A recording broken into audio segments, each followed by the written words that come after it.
Dami. Mm. Mm. Ikaw na naman.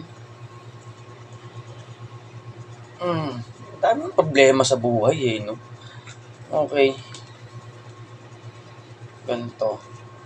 Alam mo tol, mas gusto ko pang kabanding yung aso ko kaysa kausapin kita. Pero gusto mo marinig yung opinion ko, di ba? Pero pasensyahan tayo, paprangkahin kita ng diretso ha. Huwag sana sasamahin yung loob mo. Alam kong problemadong tao ka. Lahat naman tayo, problemadong tao ka. Pero yung i-shoutout mo ng i-shoutout sa Facebook yung problema mo, ang stupido mo naman. Hindi naman ginawa yung Facebook o yung social media para doon ka maglabas ng sama ng loob. Ano ka ba? Parang hindi mo ginagamit yung ganito mo. Tapos ngayon magrereklamo ka, binabash ka ng mga tao. Madami nagagalit sa'yo dahil sa mga pinagpo-post mo. Sino hindi magagalit sa'yo? Ibinabalandra mo yung mga problema mo. At natulungan ka ba ng FB? Natulungan ka ba ng social media platform? Di ba hindi naman? The best way na gawin mo, kung totoong may mga kaibigan ka na willing makinig dyan sa mga dinidibdib mong problema, sila yung lapitan mo, sila yung kausapin mo, magpa-comfort ka sa kanila. Yun yung gawin mo. Hindi masama na lumapit sa isang kaibigan, kapatid o kaanak, makipagpintuhan ka. Hindi yung sinashoutout mo sa social media. Tapos pag napag-usapan ka, galit na galit ka. Sinong tanga gumawa niyan, di ba ikaw? Ginawa ang social media platform for fun.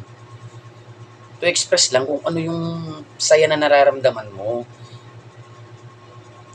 Hindi yan ginawa para labasan ng problema. O sabihin na natin may nakakausap ka sa kanila pero hindi dapat i-post. Kasi maraming negative na balik yan sa'yo. Sabihin ng ibang tao, nagpapaawa ka. Diba? So, yung sa akin, huwag mo masamain kasi nirekta ko na sa'yo. Bihira ako magsabi ng ito kasi puro kalokohan sinasabi ko, di ba?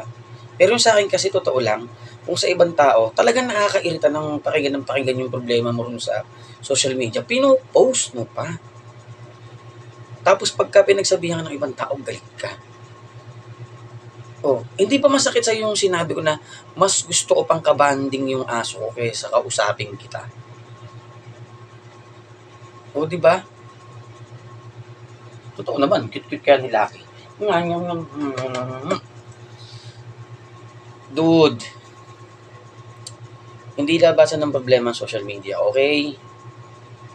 Libangan lang yan. Libangan lang natin ang social media. Ayun lang yun. Kung gusto mo ng totoo mga kausap, maghanap ka ng mga totoong kaibigan mo. Sila yung paglabasan mo sa sama ng loob. Ang dami-dami mong inaanong problema.